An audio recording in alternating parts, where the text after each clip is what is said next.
I'm Andrew Tuttle. I'm a musician who creates a combination of folk music and electronic music. So I perform with banjo, acoustic guitar, and electronics. I've been fortunate to receive Redland City Council RADF funding for the last two lots actually, the last couple of years, the 2018-2019 rounds, for the creation and the production and promotion of my new studio album, Alexandra, which is a bit of a love letter to Alexandra Hills.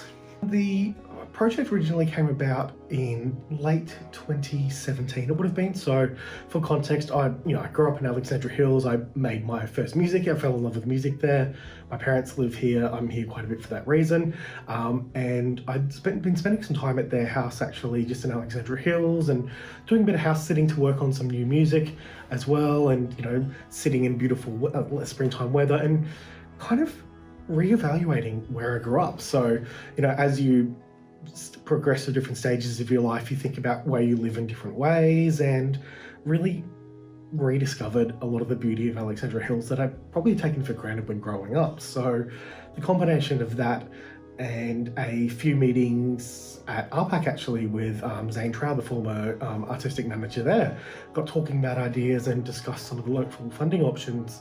And all of these things really got me thinking about creating a new body of work. The RADF funding helped me do a few days of recording in this amazing studio, the Plutonium in Kelvin Grove, play around with lots of microphones that I didn't get to use before, and also have an amazing American musician mix the album as well, which is a skill that I have, but I, definitely not to that level that he did. So, being able to do that meant I got to bring on some extra instrumentation. So usually my albums are based around me, primarily myself with guitar and banjo, put into the computer and played around with. But this funding meant I was able to just pay some small fees to other musicians. So there's like strings and horns and woodwind and pianos and everything like that. So as part of the funding, the RADF funding, which was incredibly vital, was for the making this thing, and the second part was for getting the word out there. So that went towards some CD production and getting some publicists in different territories as well. Redland Council's been amazing. It's really helpful, informative, gives you feedback on stages of the project. I think also really engaged, where I think on a state level or a federal level, if you've got a champion of your work, that can kind of happen, but otherwise you're not getting followed up. A lot of, I guess, in terms of advice for people applying for grants, one thing to consider is support material. I think this is one where, talking about time application, some people are really slow, some people are fast, but support materials, you really, as soon as you think about who you want a support letter from, write to them straight away. Don't wait till the last week.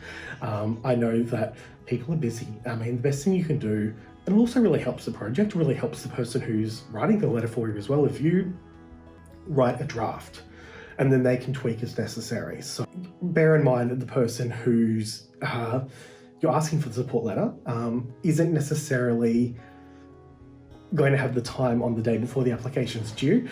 If there's 15 other people asking for applications, I know with my day job, I occasionally get asked to write support letters.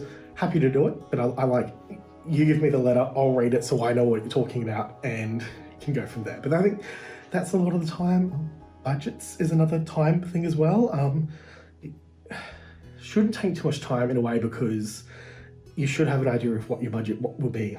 Best case scenario, if you get all the grant, sometimes I know with the RADF grants as well and other grants and Smarty grants, you can get part of the funding as well. So you need to think about how you can do the project, or if you can do the project on full funding, part funding and no funding.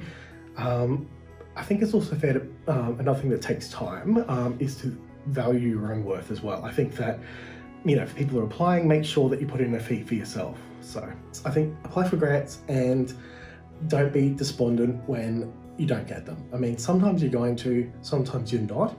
I think with the artist part of me, but also the person who's been on assessment panels for Australia Council and a few other things as well, it's tough. The people who assess your grant, they have tough decisions, and it's not a reflection on you, it's just on the money that you get. With that said, the more research you can do, the better. You think of it as a job interview, you think of it as a uni assignment or something like that, where you've got this great idea.